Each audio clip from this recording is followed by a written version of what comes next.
30%, then 50%. Same veteran, same frostbite. Somebody counted his feet. And there's a second list buried in the same code that pays on top of all of it, which I'll get to.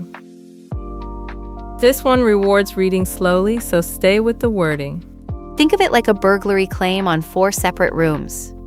Tiffany here, and the insurer doesn't pay you once for the house. Cold injury works the same way, and almost nobody files it that way.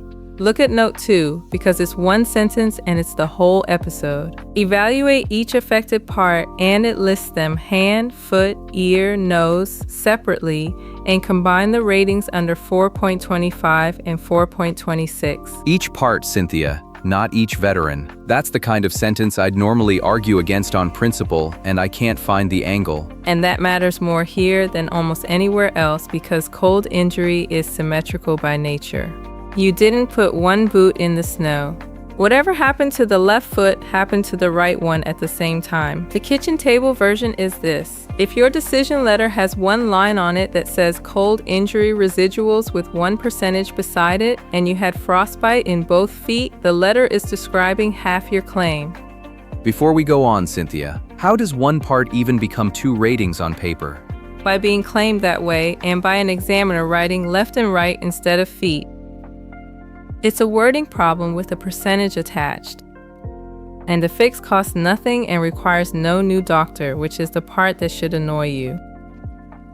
There's also a second list buried in this code that nobody reads to the end, and it's where the rest of the money is hiding. Let me pause for just a second because this genuinely helps. If you're getting value here, hit that like button, then subscribe and ring the bell. It costs you nothing, and it is the single biggest thing that keeps these videos coming.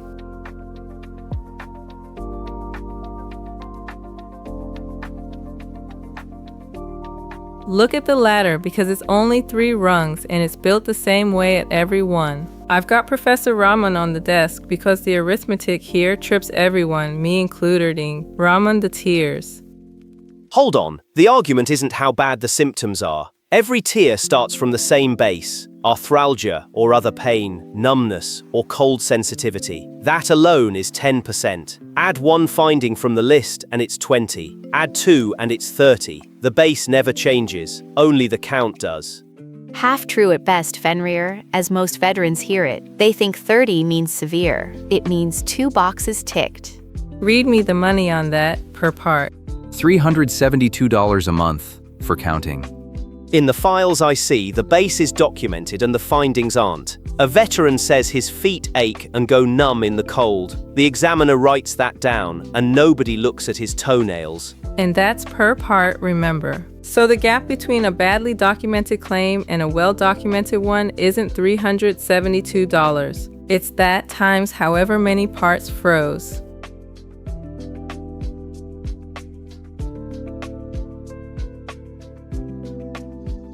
So what's actually on the list?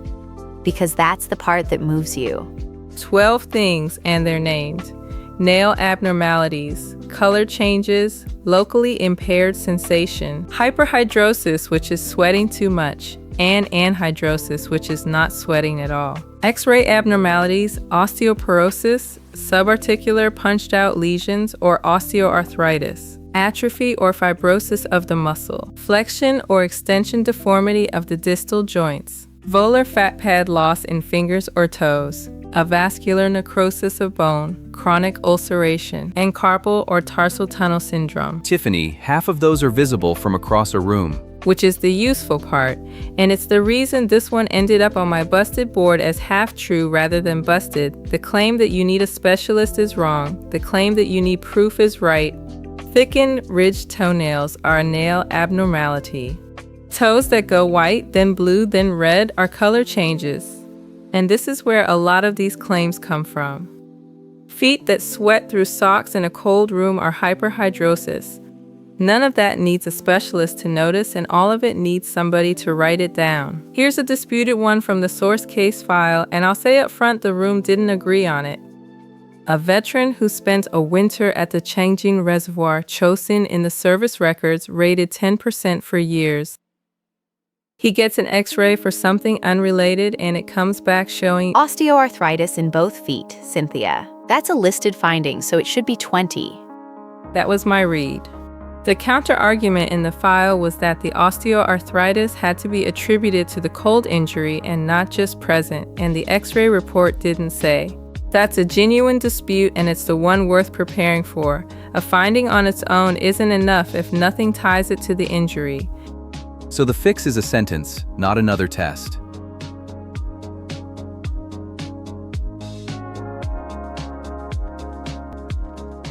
Raman's still with us for the arithmetic because this is where people expect the wrong number. 2 feet at 30% each do not make 60. The schedule combines rather than adds. 30, then 30% of what's left, which is 21, so the real number lands at… Wrong. That's still nearly double 1 foot. It is. Do you want the part that surprises people more? Note 2 also sends you to 4.26, the bilateral factor, which applies when both feet or both hands are involved. That adds on top of the combined figure before rounding. $1,132.90 a month at 50% for a single veteran under the rates that took effect this past December 2025, against $552.47 if the same frostbite gets written up as one condition.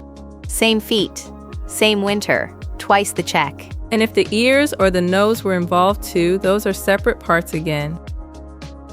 That's not a loophole. The code lists them by name. One dependency people miss: the parts have to be documented as affected.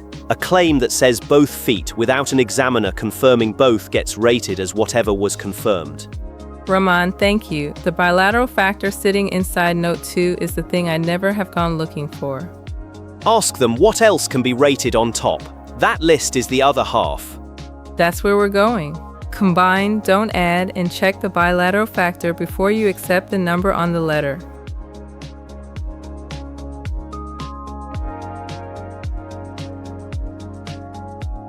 So answer Rahman, note 1, and it's short. Separately evaluate amputations of fingers or toes and complications such as squamous cell carcinoma at the site of a cold injury scar or peripheral neuropathy under other diagnostic codes.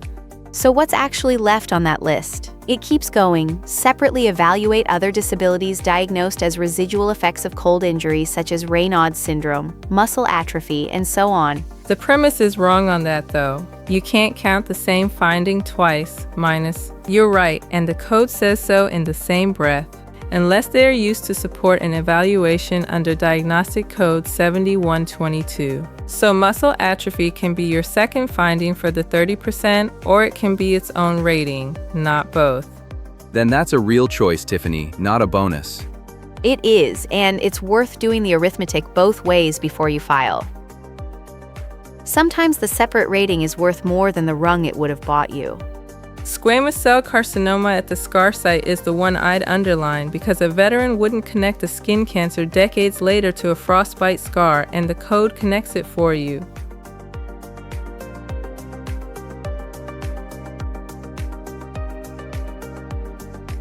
Cynthia, let's put it in the order you'd actually do it, because this claim is unusually procedural. Claim each part by name. Left foot, right foot, left ear. Not cold injury residuals as one line, which is how it gets rated as one line. Cynthia, then hand them the findings. Ask the examiner to look at and record 3 things you can see without equipment: the nails, the color when the foot is cold, and whether it sweats. Any one of those is the difference between 10% and 20 on every part. And tie it. That's the lesson from the disputed case. A finding that's merely present is an argument, and a finding a clinician links to the cold exposure is evidence.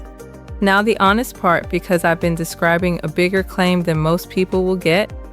If your cold exposure was one bad night and your feet are fine now, this isn't your claim, and the base tier exists precisely because ongoing cold sensitivity is the real residual, not because the schedule expects everyone to reach 30.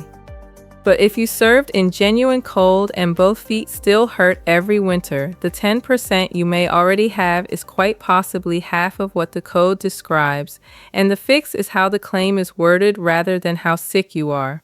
So here's what I'd actually do. Pull the letter, count the parts, and if it says 1 line for 2 feet, file to have each part evaluated rather than filing for an increase. That's the smart play, and it's a wording fix, not a medical one. And that is the rare version of this I cannot argue with. It costs a sentence and it pays every month. Here's the one sentence to carry out of this. The VA rates parts, not people, and nobody but you is going to check that it counted all of yours. Cold injury is rated per affected part under Note 2, so both feet are 2 ratings combined, not 1. And Note 1 lets amputation, skin cancer at the scar, peripheral neuropathy, and Raynaud's be rated separately on top unless you already spent that finding on the tier. Subscribing is free and it costs you 1 tap. Do it so the winter version of this reaches somebody still filing it as 1 line. I'll answer it myself first. I'd have filed it as 1 condition and never questioned the letter. So go dig the letter out and tell me. Does it list your feet separately or as 1 line? And if you know somebody who came home from a cold rotation with 1 line on their letter, send them this. That gap was $580 a month. Read the letter, then count. Count your parts. That's the whole episode.